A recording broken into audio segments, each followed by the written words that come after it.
part of a way to help get towards financial freedom is making sure that you have all of your things in order. I'm not selling people a house. I'm not changing the world. I'm not changing people's lives with a t-shirt, who knows. But I still have to take it serious because it's a legitimate business.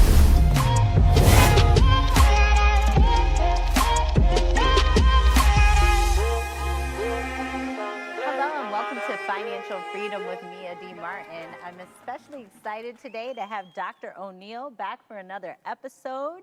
Thank you for coming today. You are welcome, Mia, and I'm really excited to talk about the 25 common characteristics of successful entrepreneurs.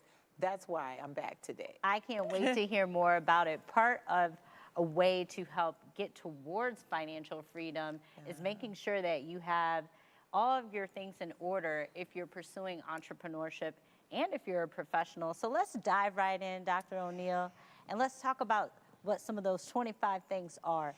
Well, the first thing entrepreneurs have to know is that it ties back into our show, financial freedom. God has given us all a gift that we can use, things that we can do with our hands to make money, okay? That is kingdom building when you use it correctly. And so how do we do that? We use what we have in our hand, like God told Moses, use what you have in your hand to make money. So the first thing is that you got to enjoy what you're doing. Yes. All right? I get hit, because I'm good with sales, I get hit with the, hey, can I talk to you about selling these vacuum cleaners? Or it could be a pyramid. Nah, that's not what I'm good at. I'm good with real estate, I'm good with writing, I'm good with entrepreneurship in general, but I can't sell a vacuum cleaner because I don't believe in the product. So the first thing you have to do is believe in the product and get your home business set up for whatever that product is. So in the beginning of COVID, I transformed my office again. So it's set up. I have studio equipment in there now. I have some of the same things, microphones, because I knew a lot of the teaching I was going to be doing was going to be done by Zoom. Yes. And so I bought more equipment so that I could use Bluetooth. You know, I use my iPads for other teleprompters. So get your home office set up properly. Organized. Yes. Do what you enjoy. Number 3, take what you do very, very seriously. Yes. A lot of us have part-time gigs, but we don't take it seriously, okay? For instance, in the pandemic, when it first started, and I'm creative, I used to sew for a living. That's how I made money all through college. And so I started cutting T-shirts. And I started posting them on Instagram, and lo and behold, I got an accidental business. I'm like, oh my God. And I can't shut that off because it's a real business now. And so I have a real problem now because I have to find people to run that business. I still like the creative part, but I have to find people to run that business. And I have to make sure that even though I'm not selling people a house, I'm not changing the world, I'm not changing people's lives with a t-shirt, who knows, but I still have to take it serious because it's a legitimate business, okay? Yes. The fourth thing we have to learn how to do is learn how to become your own expert. Yes. Okay, one of the things that I like about you, when I first met you, you were very descriptive at what you could do for my business. You know, I'm a marketing expert. I'm a SME, subject matter expert. I show people how to create content. I tell them about the importance of social media, etc. You know, and so become your own expert. Nobody else is going to toot you on the horn to do that. And let's dive into that a little bit deeper, because I remember that day very vividly, and we've been friends ever since, and we've always had great entrepreneurial conversations and just great conversations in general. Now, the awesome thing about being in marketing and having a marketing agency was when I was given the opportunity to come in and do work with an insurance brokerage. And that brokerage is Genesis Asset Management Strategies Group. And when I was brought in, I ended up getting licensed as a producer myself. So initially, from a branding perspective, I was looking at, okay, now not only am I a subject matter expert in marketing, but now I also have this other expertise and insurance that I continue to develop daily. So I think I've had to pivot as we always talk about, being able to pivot and think about the positioning of how I position my expertise as a consultant on both ends, right? And as a business owner on the marketing agency side and consulting side, and then being a producer broker on the insurance side. And how do you sustain and grow that? Right, absolutely. Right. So positioning is key, and making sure that you're letting people know what you do and how all these things go hand in hand. Right. And that's why I like what you do, because with the real estate portion of the business, it takes understanding of financial literacy behind that. Yeah. It takes infrastructure, it takes process, it takes design. Right. And you've designed a plethora of books, Right. workshops, and trainings that bring all of your learnings into a variety of different mediums for your audience to learn from. So let's just talk a little bit about the importance of not being afraid to do more than one thing, but taking ownership of actually how to position what it is you do. Right. It takes planning. And so it takes shutting down, and I have a 2-week shutdown whenever I get an idea. Okay. Yes, That's yes. my 2-week shutdown. That means that I'm tunnel vision crazy. I'm like, just bring me snacks to eat. I'm not coming out the house. I'm not taking any appointments. But it takes planning, because you have to decide who your market is going to be. Yes. And how am I going to target that market? How do I get my foot in the door as a new entrant? Okay, there are other people, there are other great real estate agents. There are other great people who write books that are very successful. And so how do I get my foot in the door so that I can compete with them? Right. You know, or that people even notice my product. And so it takes planning and organization, all right? And so they can't see my book bag, but in my book bag, I have a paper journal, I have another short pad that I jot down ideas, and the trusty cell phone, okay? That all of those notes are in my cell phone. Yes. And so so you have to know where you're going, but you have to build that path. It's the GPS. It's the GPS for your business. You know, one of the other things that I have to make sure that I do is, in that, I have to make sure that that money stays managed wisely. Yes. Okay? When you're starting a new business, you need business credit. Nobody is going to give that to you. Okay? have to build You it. have to build the business credit.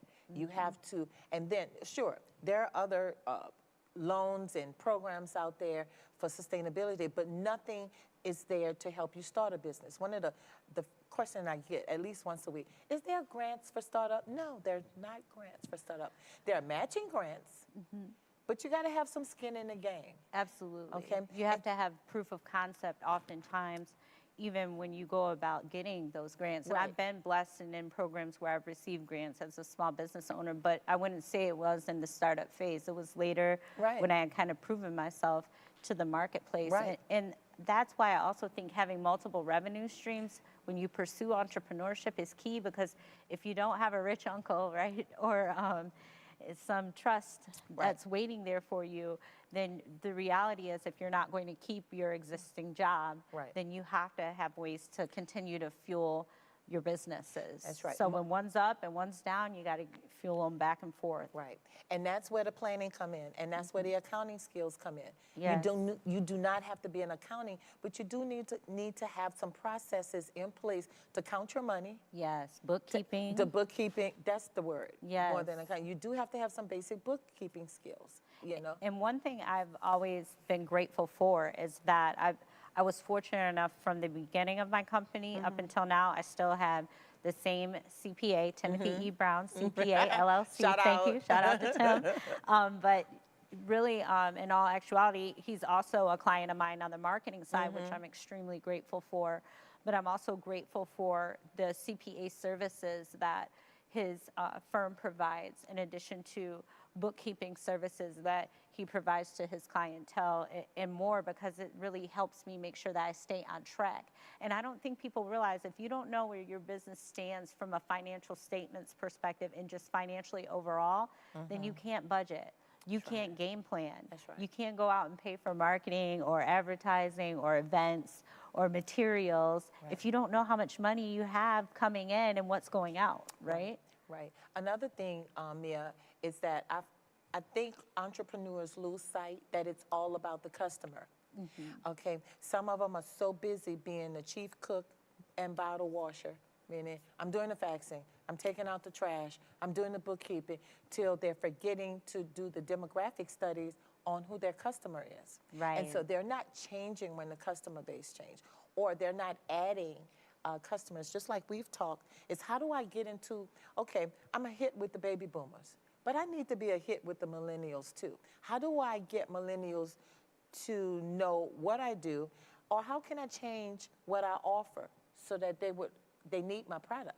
Right. You know, and so my advertising began to change. You know, the places where I network began to change. You know, and then ask for the sale. Always ask for the sale. Always ask for the sale. Always ask so for the Mia, sale. Role play. So Mia, if I'm able to increase your business by 30% with the marketing tools that I've just showed you, would you do business with me? I have a contract here, and you can sign up for 90 days, and we can test the market and see how that works. I'd like that. I'm going to try that myself. That was pretty good. I'll play that recording back and listen. I know. People say, oh, I'm not good with that. You're kidding me, or you're an entrepreneur, or what? You have to be good with it if you want to stay in business. You have to ask for the sale. You have to be a shameless, obnoxious promoter of your business, yourself. Yes. That's right. And what's the best place? Where is the best place to do that? Social Online. media. Yes, online. Social media. But one thing, too, is even though this is what I always share with people, you do want to promote your business and you do want to promote yourself. But when you show people the problem that you solve for them, and you know who your audience is, and you're doing that in front of your audience in a way that really resonates and connects with them, it's authentic. Right. And sometimes the sale really isn't that hard because they're so organically drawn to you and wanting to connect and stay following you and seeing what you're sharing that they can use, that a lot of times they're coming to you with the sale ready to go. But don't be afraid of rejection, and don't be afraid to give that sale, right? Because you're going to get rejected as an entrepreneur sometimes. And it's very easy when you are always conscious of projecting a positive image. Yes. Okay, it's very easy. It makes people comfortable to come to you for a sale. Another thing that I learned through Rachel, another friend of ours, is that when I enter a room, don't go to what's comfortable. I learned that from her. You know, we enter a room in the party and we see somebody we like and we immediately walk over to them. Go to that person who you don't like and say, hi, I'm Dr. O'Neal, I'm new here. Yes. It's nice to meet you. Start that conversation. Yes, yes. You know, start that, you know, I count to 10, 1, 2, 3, 4, 5. Oh, I'm going. You know, get your courage up. Right, You know? right. And you have to step out of your comfort zone. And I think going into situations where you don't know someone, instead of just gravitating towards people you do know, or maybe you think you have more in common with, you would be shocked to learn that. Oftentimes you may have found your new best friend, your new best client, your new best mentor. So I think that was excellent advice, and I would definitely agree with it 100%. And so how do we do that with COVID? So we level the playing field with technology. Clubhouse. Yes. I meet new people all the time. TikTok. I meet new people all the time. And so you say, what is that? Oh, I really don't do that. How can you afford not to? Not to. If you have a business right now, you're going to have to go with the trend. How are you going to network? How are you going to consistently draw in? You have to find new mediums. Nobody's reading the bus signs. Nobody's reading the bus stop advertisement. The grocery cart, we used to put our little advertisement on the grocery cart. We don't even pay attention to that. It was a waste of money, okay? Billboards is a hit and miss. Okay, and so the best way I leverage, plus I save a lot of money because all my advertising is free, is I leverage it through social media. Yes, you know, I do think there's a very, just from a marketing perspective, delicate background and combination of always being able to leverage social media and digital marketing effectively, but also balancing radio, TV, and billboard as well, because they can be very effective mediums if done correctly. And if the right budget is put behind it and the right spend is put behind it. But once again, it goes back to what you said before, and it's really knowing what your audience is, where they can be found, and what they're looking for, right? And it goes back to something you've been saying all along, but you didn't say it, is that building a top-notch business team. Yes. Okay, yes, we talked about the accountant. We talked about my social media specialist. Okay, so you have to find what you need to help your business grow and build that team. Those are your players. They're on your team, and even though we're all in different places right now, that's what we need to keep our business successful. Yes, you know? and if you are just starting out and you do not have the funding necessarily to put subject matter experts in place, then that's when you have to start networking to meet the type of entrepreneurial individuals that would be able to support your business and start thinking about how you can offer whatever it is that you offer to them in exchange for their support. I was getting ready like to a say it. bartering type of system. Right, I was getting ready to say, and we do that all the time, all the Yes. time. How about creating a competitive advantage? So what do you get if you do business with me? What do Right. you get if you buy one of my books? Well, I have about 40 worksheets that I can give you to use in your classroom or your homeschool. You know, what do you get? We have to think about always creating competitive advantages, and those things differ. Yes, and one thing that I think people should really think about on the entrepreneurial side is the fact that what are those differentiating factors, right, between you and your competition? So for me, there are a lot of fantastic marketers. There are a lot of great people in the insurance industry here in Atlanta. But what I look at are what are the differentiating factors between myself and those individuals, because sometimes those differentiating factors can build capacity. And what you can do is come together with your competitors where you may not be strong and they're stronger to build a team to address and take on larger projects. So I think being aware of who your competition is and being realistic about who it is too, even though we all have goals and dreams of, you know, competing against Fortune 10 companies in some cases and things of that nature. The reality is that our competition may be someone here locally. So get to know that person, get to know how they go about approaching their business, ask how you can support them and they can support you, because ultimately that's what you have to do to be successful, is build capacity.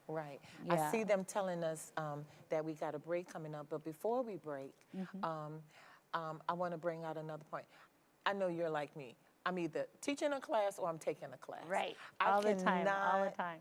I cannot say how important it is to invest in yourself. Yes. Workshops, education, books, periodicals, news articles, podcasts. Yes. Investing in yourself.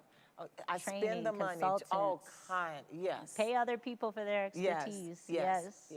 That's very important. And that's how we met. Yes. That's how we met, and that's how we continue to meet. We have think tanks that we belong to, you know. Do. It's a blessing. Group of other women entrepreneurs that help us think, to help us grow, you know. And you're able to take those tools and put them right back into your business, and more importantly, help somebody else with them.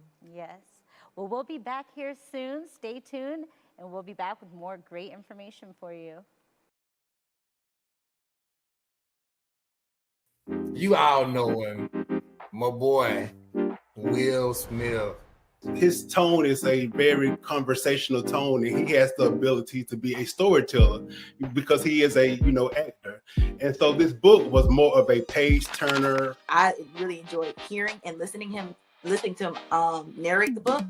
Also, I think it was a really great book because he was just so open and honest. And I mean, I don't think he really left anything out. I mean, he talked about everything in the book.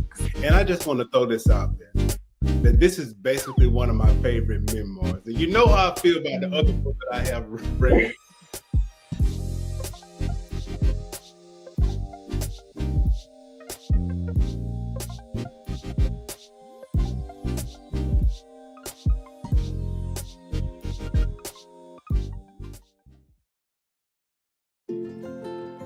To Sofia and Gabriel.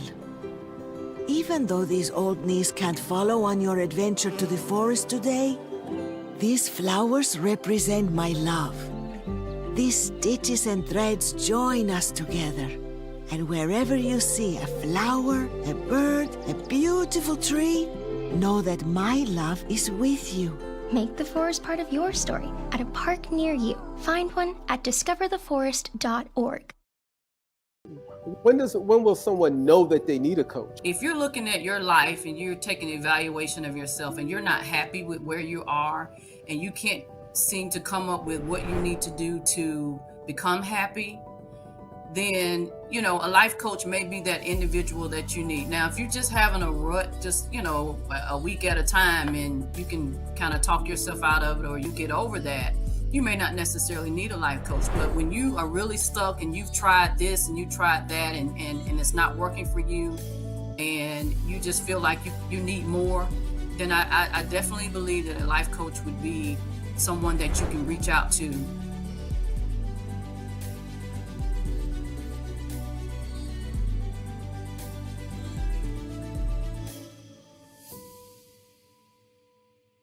Welcome back to Financial Freedom with Mia D. Martin. And today we have Dr. Danette O'Neal. We were having a very great conversation about 25 steps to really keep us all in order as entrepreneurs and keep our financial freedom in order, right?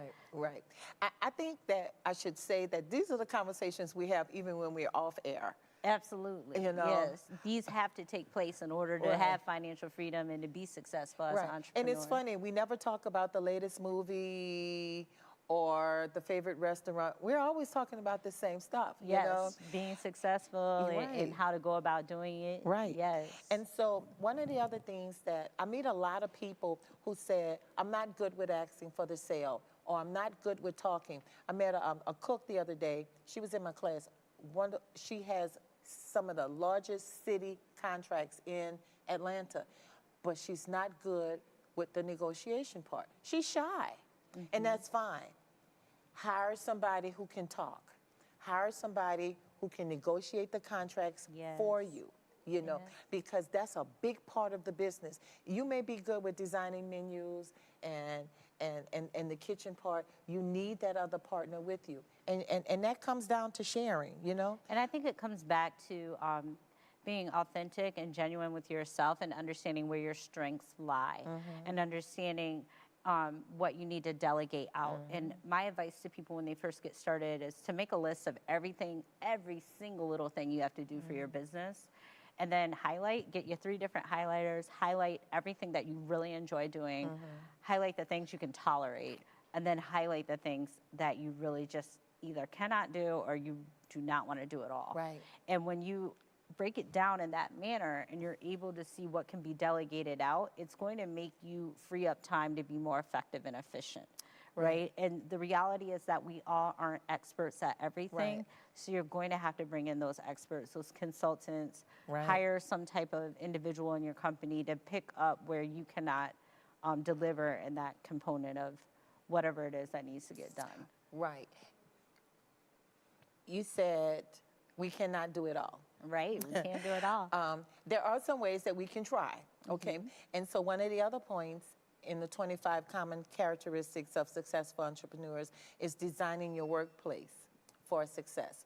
So for some of us, it's our car. So it could be having a digital printer that runs on batteries, your laptop. I have a big tablet, I have a little tablet. I have my cell phone. You know, I can pull up a contract, I can print the contract right from the car. Okay, and so it's important as entrepreneurs that you invest in the tools that you need to keep your business, not just make your business successful, but keep your business running successfully. Okay? Yes, and smoothly. Yeah, and right? smoothly. Yes. You know, I can be at dinner, and I've made it a rule not, you know, to have some off time, to have dinner undisturbed. But the other day, I needed to pull out a contract because I had made an error, and the contract was due to be signed by a client after dinner. You know what I did? Corrected it on the spot. I corrected the contract on but the you spot had the because the technology- resources to be able to do it. I had the resources to be able to do it, which goes back to get and stay organized, which was one of the others. How about taking time off? We talked about work-life balance. Taking time off. Are you working longer hours? It depends on the project. I think when COVID first hit, I worked 24/7 because I think we all just didn't know what to expect, and work was a way to distract yourself from the lack of clarity around what was going on. as an entrepreneur, I think you already know these hours aren't traditional. Right. And some days maybe 12, 14-hour days, whereas others maybe That's right. 3-hour days. Or you may have a different location from where you're working from. And we were talking about that, right? It could be Right. an office or it could be the beach. At the beach, right? Right. And so it's very, very important to pencil in that time off. As entrepreneurs, time gets away from us. I don't know why employers don't want you to come back to the office, because we're actually working and being more productive at home. I agree. And we're able to get a lot of things done. At the same time is that we're spending 14 hours, most of us, at the desk. Yes. Okay. And so what I do and what I tell other entrepreneurs to do, small business owners, is pencil in advance that day off or that half day off, because most of us are working 60 to 80 hours a week. Yes. And that's very important to work-life balance. You need your mind clear to think of more creative ways to grow your business. Yes. Not to mention, you need to not be a bad friend, a bad spouse, a bad girlfriend, boyfriend, etc. You know. Right. You have to have a life for yourself. Right. Limit the hats you wear. Okay. And so with COVID, at first, we like, okay, what do I do? I get to explore my creative side.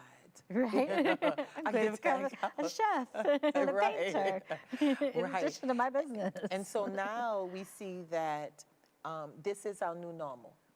And now we have to pivot again. And it's time to narrow the focus. So there are certain things that I do very well, but I can't do them all well at the same time. And so narrow my focus. And so my preach to entrepreneurs is that most of us are right-brained individuals. That's what entrepreneurism is. But you're going to have to narrow your focus and decide if you're going to bring in the additional streams of income. Then we have to prioritize. What brings us in the most money with the least amount of stress?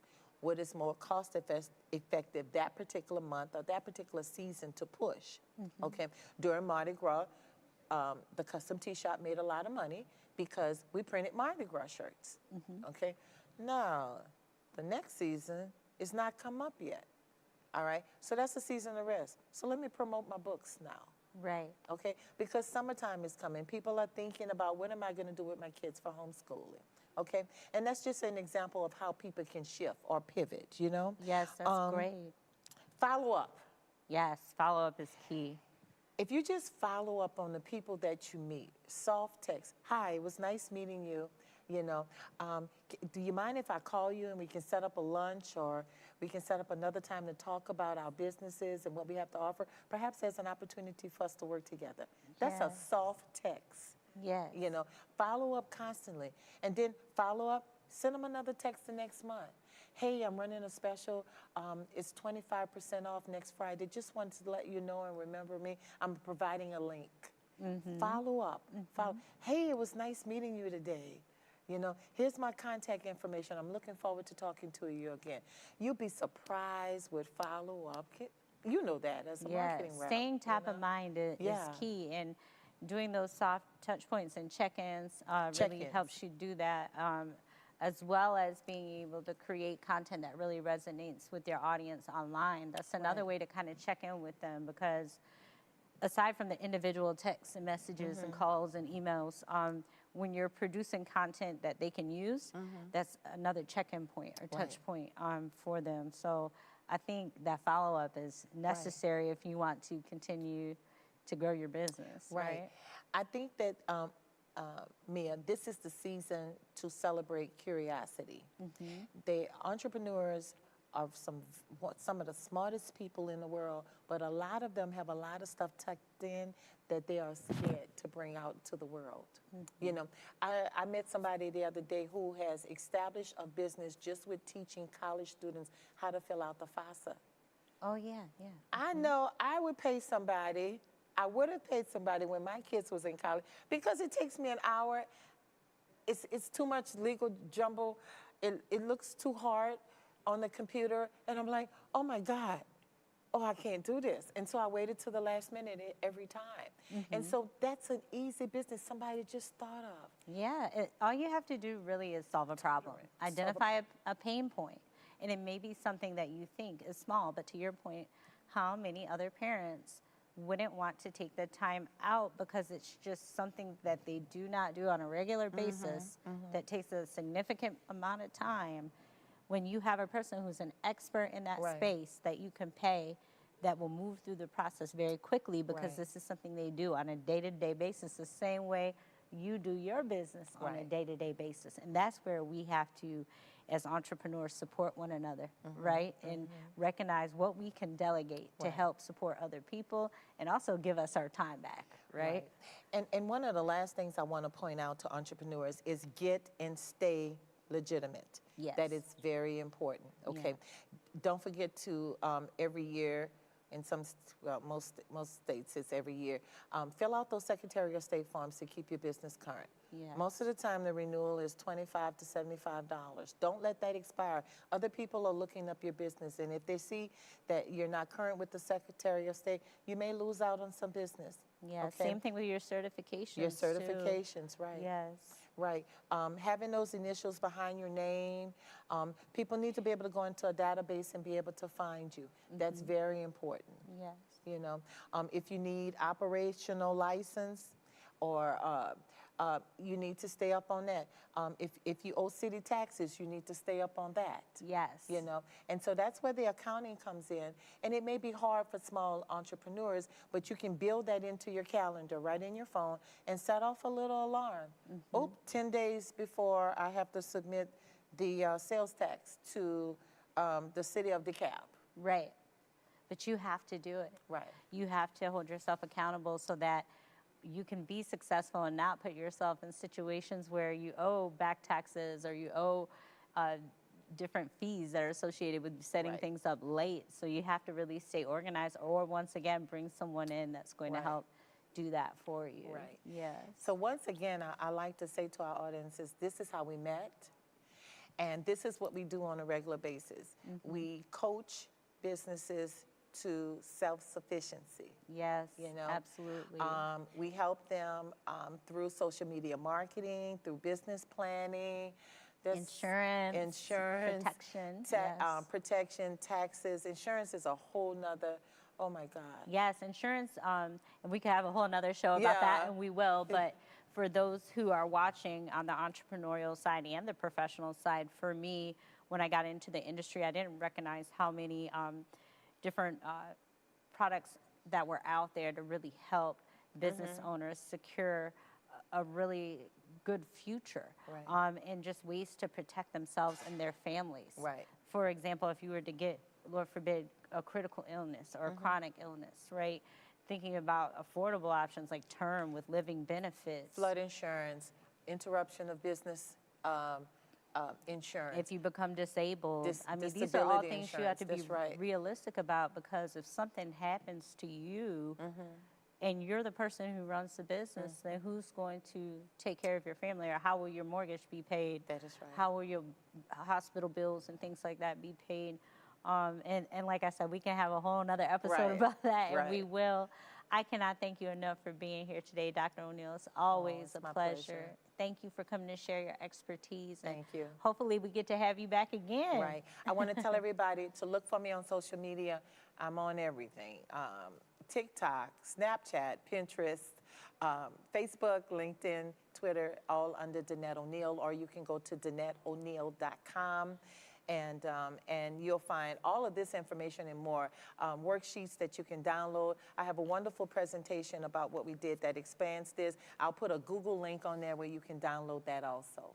Thank you so much for sharing. And if you want to find me on the insurance side, you can find me at www.gamsg.biz, which is GAMSG.biz. On the marketing side, miadmartin.com. Thank you. Mm-hmm.